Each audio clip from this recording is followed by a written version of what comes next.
She likens it to being married, getting divorced, then getting married again. The first time around, you don't know what you're getting yourself into.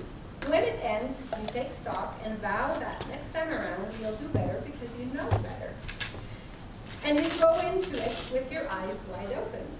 Missy's giving speech number 1, the Icebreaker, from the Competent Communicators series.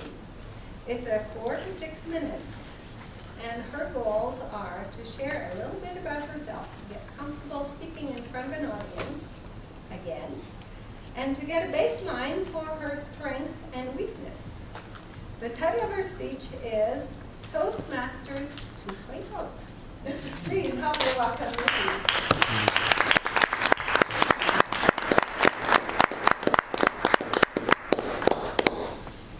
Thank you, Madam Toastmaster, fellow Toastmasters, honored guests. Well, here I am, back at square one, speech 1, the introductory speech. And I've written down that it feels good, but it really doesn't feel that good. It feels, as Elizabeth was saying, as I was getting in touch with my body, it feels nerve-wracking. That's okay. 6 years ago, I joined Toastmasters, and I was all in. And then, like a suitcase from an overhead bin on an airplane, suddenly I dropped out. No warning.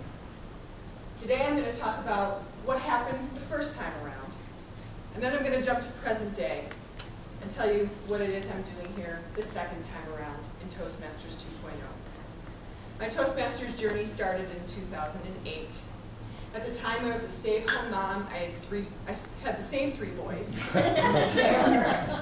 1, 3, and 5 at the time. It was not the best of times. I was exhausted. I felt lost. Turns out later, looking back, that I was probably suffering from postpartum depression for about 4 years. Not a joke. And I was overwhelmed, and I felt like, what am I doing with my life? What have I done? Where am I going? Did I mention how tired I was? A friend of mine kept encouraging me, just come to Toastmasters, and I had all the usual excuses that we have, right? 7 in the morning, who does that? Okay. Okay. I woke up and I said, it's Tuesday, I'm going. And from the minute I got there, I realized this was going to be for me. I had been cocooned, so to speak, raising these little babies, breastfeeding, being pregnant, diapers, the whole 9 yards. And finally, I had an outlet to say things that had been building up. I had an opportunity to express frustrations, talk about things that were important, and meet new people who weren't nursing all the time. I gave speeches, I entered contests, I took on roles, and one day I quit cold tofurkey. I needed time to regroup, but a little time turned into a lot of time, and next thing you know, it's been years.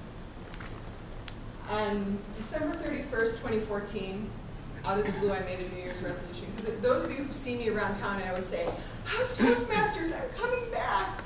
And I never do.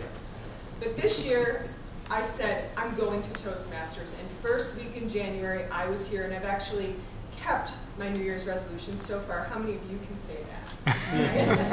I'm pretty proud of that. So back in the day, going back to my introduction, when I was in it last time, it was almost like I was kind of riding a wave. I wasn't really aware.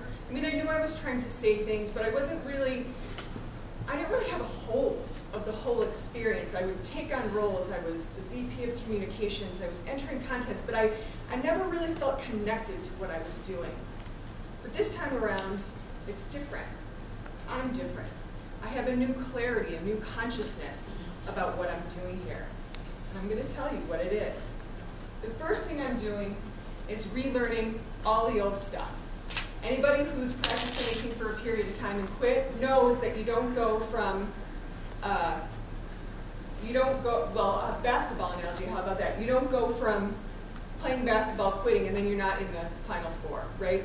There's a period of time where you have to go back, you have to refamiliarize yourself with what's going on, and so I'm practicing relearning. time around, I'm embracing my mistakes. Last time, I would get so humiliated by my mistakes because I had this belief, this overwhelming belief in my life that I was supposed to know everything. And when I didn't know everything, it made me a really weak person.